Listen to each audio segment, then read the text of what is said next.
All right, time now for our game day mailbag. Hey, the mailbag is heating up. We got some questions flying in here, Taylor. Let's go. Game Day Nations, they got some good questions this week. All right, first one out of the mailbag this week is from @CoreyThesson15. When does Centerville get to enjoy winning the Spirit Battle this year? Well, Centerville, I think your chance is probably coming next week.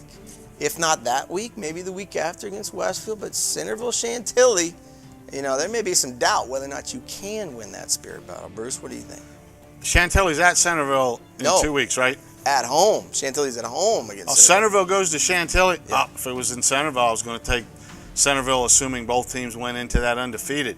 I think it comes later in the season with a big home game towards the end maybe, but I don't think it's going to happen at Chantilly. They just won't allow it. I'm with you. I think Chantilly Bruce said it. is a team right now. If they're undefeated and they're hopping over there, Thunder Alley's hard to beat. All right, next up we got one from Steve in Ashburn. What area has better football? Ashburn or the Chantilly Centerville corridor right down there off 28 and 50, 66? This was an email question.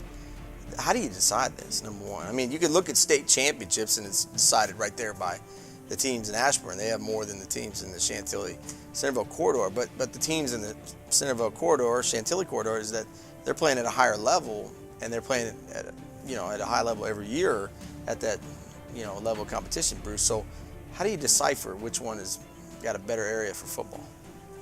Stonebridge, Briarwoods, Broad Run versus Westfield, Chantilly, Centerville. I think that's the question right here. And Andy says it all the time. You got to have Joes and Schmoes or Joes and Jacks or Joes and Jimmy Johns, whatever you want to play. You have to have talent. And I think, and I don't know this, I'm assuming this and guessing this, and I get myself in trouble when I do that. But I think if you went over the past 10 years, you took the Division I players, and you took and the players that are now in the pros, you'd have to take that Chantilly, Westfield, Centerville corridor just on personnel. They do have great talent down there. I mean, I gotta be honest with you. I think it's dead even. I don't think there's a clear favorite. Well, I think it got answered back in, 2011, when Stonebridge, they had John Allen, Ryan Burns, all these guys, and they went up against Chantilly, who that year was kind of middle of the road, and in the Concord anyways, and Chantilly beat them. So, yeah, but then the next year. And who made that pick? Yeah, but Stonebridge Chantilly waxed them the next year. I mean, you can't, you got to say both sides of the story. I mean, Stonebridge has been the one team that's gone and played those guys. They beat Westfield. And they've beaten West Springfield. They've beaten Lake Braddock, I think, along the way. I mean, they've beaten Westfield every time they play them, from what I understand. I think you just run the talent 1 through 100, and I think it comes out. I'll tell you who's got the best team this year. It's in the Centerville corridor. It's called the Centerville Wildcats. All right, next up we got from @the-DC Sports Fan. Which player in the area are we most likely to see on Sundays in 5 or 6 years? I like that question. That's a great question. What do you think, Bruce? I think if you look, I think big guys have a more of a chance for that at times, because it's like a lot of college football coaches will say, you can't coach size. And I think for my pick, the player I've seen, he's just a junior right now. He's 6'3", 310 pounds, Tim Settle at Stonewall Jackson. I think he's got a shot. Yeah, I mean, if he ends up being that good in college, yes. I mean, he's got the size, make, and model. Now, are we taking kids that are already in college right now? Sure, why not? Let's Bryn Renner.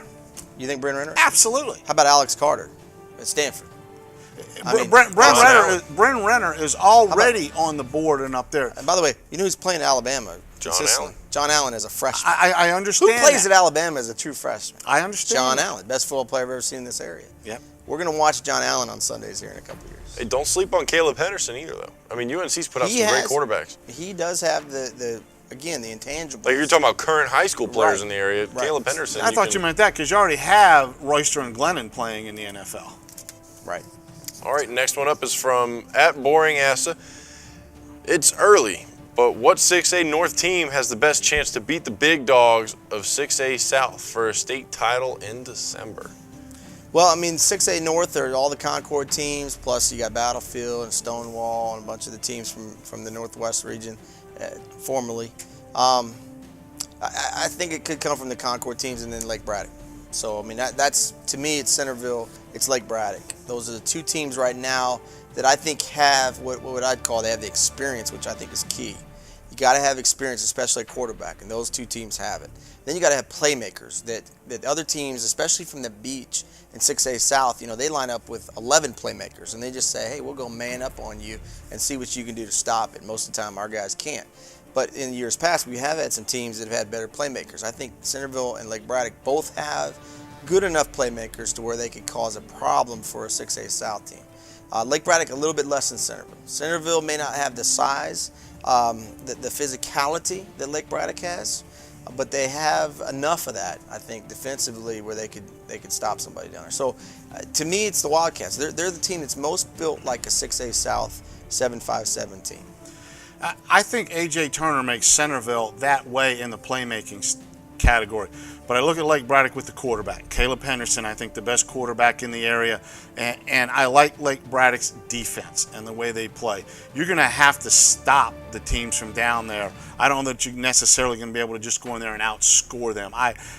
It's kind of paradoxical to say that Centerville's the #1 team in the area, which I do agree with. But I think maybe Lake Braddock is the team that has the best chance against the rest of the state. They don't have the speed that Centerville has, though. Centerville just has so many weapons. Yeah, they have so many weapons. But the one thing about it, and a lot of times we think we're fast up here. You know what I mean? When you get down and you start playing Oscar Smith, you realize that there's a little bit of a difference in speed. That's why I'm saying I think Centerville, you got to have that. I love Percy Harvin speed. Back in the day. Yeah, I mean, Lansdowne. Again, there's lots of different examples, but I think the Wildcats are probably the best shot at it. All right, next up we got one from Michelle in Centerville. Who is your favorite player from the past 10 years to call a game for? There's a lot of them. You two have been around for 10 years. This is your 3 for me. So go ahead. This is a complete no-brainer for me. Michael Bornarth. Well, of course. I mean, that makes a lot of sense, but pick another one. All right, pick another one. I'm flipping a coin here, and I'm going 1 and 1A. 1 is Breon Earl, and 1A is Derek Dudinsky. You talk about playmakers. Breon just electrifying. Just in you look at his size. Both of them are small or short in stature, but have a heart that fills the stadium. And neither one of them ever takes a play off. They're leaders by example without ever having to say a word. Derek maybe a little bit more so on the defensive side of the ball and special teams. Derek Dudinsky, I would bet, has turned more interceptions and kick returns into touchdowns than anybody in the past 10 years that we've seen. Those are two great guys. I agree with you. I enjoyed calling their games. I love this question, by the way, because it makes you think a little bit. I mean, 10 years, that's a long time. We've been doing this a long time, buddy. I would say this, that there are a couple guys that I can recall going to a game going, man, I just can't wait to see this game. Number 1, Ross Matheny out at Sharanda. I thought, he was the kind of player that, you'd pull up into the stadium and you just knew he was going to do something awesome that night. You know what I mean? And it was fun to call the game because he was at the center of all the action going on with Sharanda. I think moving back, to Westfield's 07 year when Brian Kennedy was playing for Westfield. He was a great player. And, he's playing with Mike Glennon. So you knew at some point in time those two guys were going to make some big plays. That team was fun to follow. I remember thinking about that. Now, the Torian Pace, Jordan Anderson game, I was there for that. Grant Paulson, who's at WJFK, was calling that game for us. That was maybe the best football game I've seen with those two guys, and those guys were kind of like that too. Torian Pace was good for 3 or 4 long runs a game. So as a play-by-play guy, you were going to get some good calls with him, But I think those were the guys that kind of stick out to me. Can I bring up one more just Sure. because I have a prop right here? Sure. We sometimes tend to forget the West out there a little ways out, Route 7 towards us. But let me pull up a Gameday magazine here, which, sad to say, just the way the times are is not with us anymore. Yeah. Where's the year on this magazine? Probably wasn't there. That had to be back in 09. All right, well, look at this cover right here. Yeah, he was good. Then look at this Athlete of the Month right here. If we can zoom in on that maybe, Helene. No. How about Jeremiah Wilson from Hanley? There's no doubt. No doubt. Jeremiah Wilson was awesome. He was awesome. He was another guy. You went to the game, and you knew when you put the headset on, you better have your touchdown call ready because Jeremiah Wilson's going to bust one for about 85. I mean, he did it every game.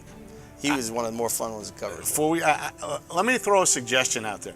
This is one of the greatest questions we've ever had, because we could do an entire show on I this. know. We could do a series of shows on this. Please, if you're out there listening, send in your response to this. Who do you think is the best player that we've covered in the past 10 years? If you were a play-by-play guy, who would you like to call games on? Send it. Give us your feedback. We'll let you know next week what the response is. Yeah, tweet us at GBN Mobile. That's the way to do it. You tweet me. There's one. We only called one game for him. It was just at the state title game. Brendan Motley from Christiansburg. He's a Tech now. That kid made some plays. I mean, he was unreal. Seeing him and Alex Carter duel it out, one in the set, one on defense, one on offense, that was fun. You want to do one game wonders then, meaning that we only covered one game of them. How are you going to beat Brandon Hogan? He was awesome. Yeah, he was Anyway, awesome. we could go on and on Forever, with this. forever.